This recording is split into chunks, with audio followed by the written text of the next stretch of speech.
আরে গো আপনার ছেলে আপনার মেয়ে যখন ওই মুক্তাদির মাধ্যমে যাইয়া শুদ্ধভাবে বিশুদ্ধভাবে কি করবে আল্লাহ বলবে ওই তাসবিহটা আদায় করবে।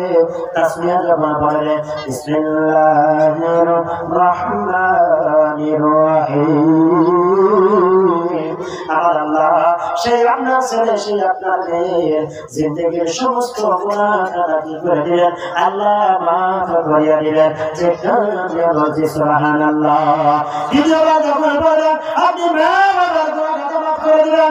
ও বন্ধু বারবার শোনা করছে যখন আপনার ছেলে আপনার মেয়ে কি হয়ে গেলে এই যে কোরআন শিক্ষা করবে, এই কোরআন শিক্ষা করবে, এর প্রতি আমল করবে।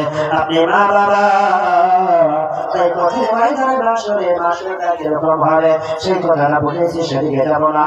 তাই কঠিন ময়দানে মাসরে ও বাবা আমার ভাইরা রে তুই আর জমিনের বুকে আমি আপনি একটু সম্মানিত হওয়ার জন্য যখন আমার আপনার সম্মুখে নির্বাচন আসিয়া যায়, কোনো ক্ষেত্রে লাভ নাই, কোনো ক্ষেত্রে লাভ নাই। মানুষের সম্মুখে যাইয়া শুধুমাত্র এই যে ইশারা করবো, এই যে নসিবটা, এই যে সৌভাগ্য নসিব হওয়ার কারণে আমি আপনি দিনের পর দিন নয়, সপ্তাহের পর সপ্তাহ নয়, মাসের পর মাস, বছরের পর মেহনত করে যাইতেছি। ও বাবাজি আমার ভাইরা জানতো না এই যে কোরআনের সাথে কি করেন, আত্মসমর্পণ করেন। কোরআন আপনাকে এত সম্মান দিয়ে করেন, মর্যাদা দিয়ে মার্জিত করেন না বন্ধু। ওই কঠিন ময়দানে আসলে আপনাকে এত সুন্দর চেয়ারে আসলে বসানো হবে, আমার ভাইরা সেই চেয়ার বিক্রি করা লাগবে না। শুধুমাত্র সেই চেয়ারে একটা মাত্র পায়া যদি বিক্রি করে দেন, আল্লাহ দুনিয়াটাই কিনতে পারবে। একটা আবার জোর করে বলছে সুবহানাল্লাহ। আমার ভাইরা আপনার ছেলে আপনার মেয়ে কি করলো, কোরআন শিক্ষা করলো, কোরআন শিক্ষা করলো, তার প্রতি আমল করলো, ভালো আমল করলো রে বন্ধু। ও বাজে আমার ভাইরা ওই কঠিন ময়দানে আসলে আল্লাহ রাব্বুল আলামিন কি করবে, এই যে আপনি মা বাবার মাথার উপরে কে করবে উনি তাজ পরিহার করাইবে। তাকে আমার জোর করে বলছে সুবহানাল্লাহ। বাজে আমার ভাইরা পাহাড়ি কোনো কথা বলছি না, আল্লাহর হাবিব হুজুর সাল্লাল্লাহু আলাইহি ওয়াসাল্লাম হাদিস পাকের মাধ্যমে ঘোষণা করে গেলেন বন্ধু, মান ক্বারাআল কুরআনা ওয়া আমিলা বিমা ফীহি ওয়াল বিসাওয়ালিদাইহি কাজাল ইয়াউমাল কিয়ামা যাওহু আহসানু মিন যাওইশ শামসি ফী বুয়ুতিদ দুনিয়া। এই যে আসমানের মাধ্যমে সূর্যটা দেখা যায় অনেক দূরে, সেই সূর্য যদি একটা রাখা হয় কত ভালো হবে।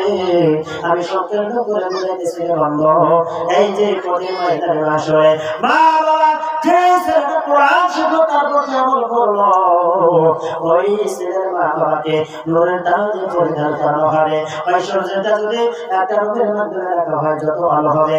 মা বাবার মাথার উপরে যে নূরের তাজটা পরিধান করানো হলো, সেই নূরের তাজের আলো বেশি হবে। সেখানে বলছে সুবহানাল্লাহ। আমাদের আমার ভাইরা আর অল্প একটু সময় আমাদের আমি আলোচনা বসে আনতেছি বন্ধু। পৃথিবীর মানুষ সবাইকে শোনে, ও আপনার ছেলে আপনার মেয়ে কি কোনো কোরআন শেখালো। ও বন্ধুগণ আপনি মা বাবা দুনিয়ার জমিনের মধ্যে আল্লাহ হয়তো কাজে করতে পারলেন না, আপনি মা বাবার জাহান্নামের ফয়সালা হয়ে গেল, আপনি ভাই বোনের কি হয়ে গেল, জাহান্নামের ফয়সালা হয়ে গেল। ওই যে কোরআনের পাখিরা যখন জান্নাতের ফয়সালা হয়ে যাবে, এবার কি করবে কি করবে কি করবে কি করবে। ওই কোরআনের পাখিরা আপনি মা বাবাকে আপনি ভাই বোনকে ওই জাহান্নামে গিয়ে আল্লাহ ওর জান্নাতে যাইবে না। সেখানে বলছে সুবহানাল্লাহ। দশে ऐसे आदमी को जन्नत दिलाएंगे, दोज़ख में जिनके जाने का ये लान हो गया दोज़ख में जिनके जाने का ये लान हो गया আমার ভাইরা ভালো করে শোনা করেছেন রাখুন আজকে দুনিয়ার জমিনের বুকে একটা ঘর করেছি আর একটা ঘর করার জন্য কি করি মেহনত করি একটা গ্রামের মধ্যে বাড়ি আর একটা বাড়ি টাউনে করার জন্য মেহনত করি আমারও চাও আপনার পাওয়া এটা দরকার করবেন মেহনত করেন এটা করে যায় এলাহির অনুযায়ী করবেন না বন্ধু ও বন্ধু আমি শুধুমাত্র কি করে উচ্চ কি করে চিন্তা ফিকির করে আমার ভাইরা আল্লাহ রাব্বুল আলামিন বলে হে আমার বান্দারা কোরআন কেন ধরো কোরআন কেন পড়ো না কোরআন তোমাদেরকে একটা বাড়ি কেন দুইটা বাড়ি কেন কোরআন তোমাদেরকে হাজার হাজার তলায় না হয় ৭,০০০ তলায় পৌঁছাইয়া দিবে একটা ভালো জোর করে বলছি সুবহানাল্লাহ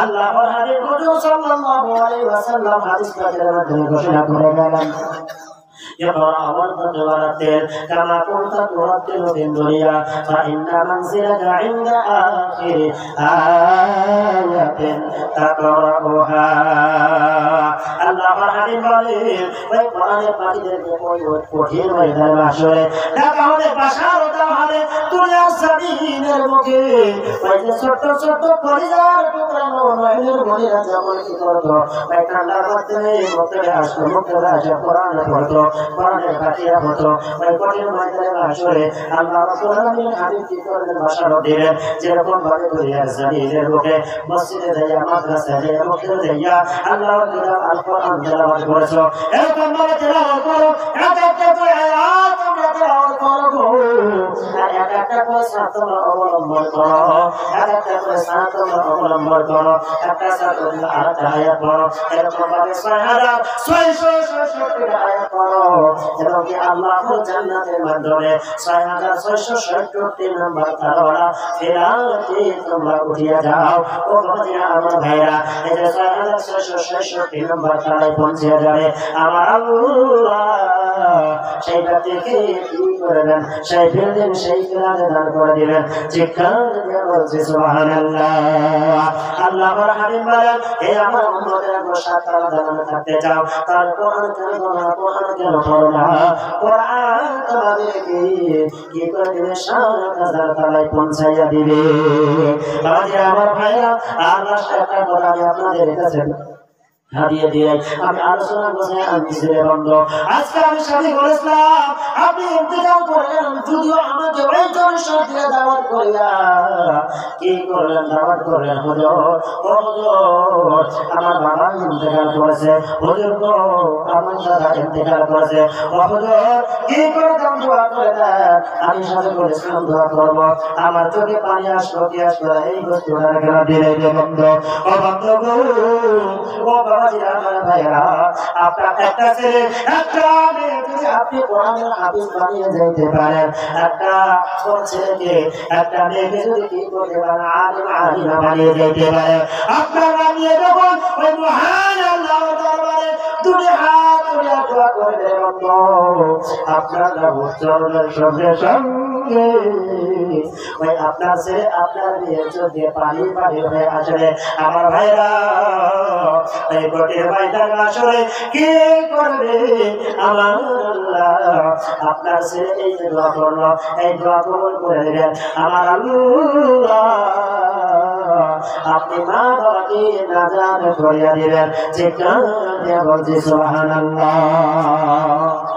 বাবাজিরা আমার ভাইরা আমি আর লম্বা করবো না এই যে আপনারা যে বক্তব্য উঠাইছেন বক্তব্যটা এখন যেরকম আছে আপনারা কি এরকমই রাখতে চান নাকি একটু আরো কি করতে চান কি ভাষা কমে এখন বক্তব্যটা যেরকম আছে এরকমই থাকলে ভালো নাকি এর থেকে একটু উন্নতি হয়ে এটা ভালো আপনারা ভাষাটা দেন ইনশাআল্লাহ হ্যাঁ রায় দেন এই থাকবো না এর থেকে আরেকটু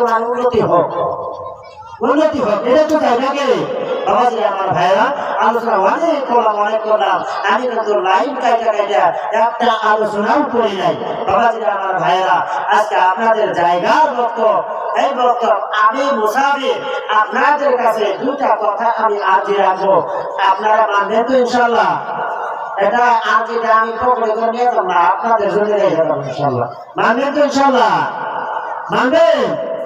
আচ্ছা আমাকে বলেন, আপনাদের যে বক্তব্য, এই বক্তব্য সারা বসছে কতদূর থাকে? একটু কম কথা কম শেয়ার করে। হ্যাঁ ভূগোলে 5 ওয়াক্ত নামাজে যাওয়ার সুবিধা আছে?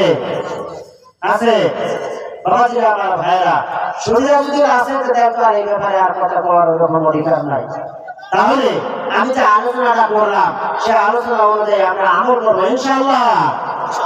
ইনশাআল্লাহ সাথে সাথে এই যে আমাদের মতো ও পৃথিবীর মানুষ সম্মানিত শরীর, আমাদের ছেলে আমাদের মেয়ে এই জায়গায় যারা কোরআন পড়বে, এই জায়গায় যারা কি করবে, নবী সাল্লাল্লাহু আলাইহি ওয়াসাল্লামের আদর্শ শিখবে, বড়কে সম্মান করা লাগে, ছোটকে স্নেহ করা লাগে।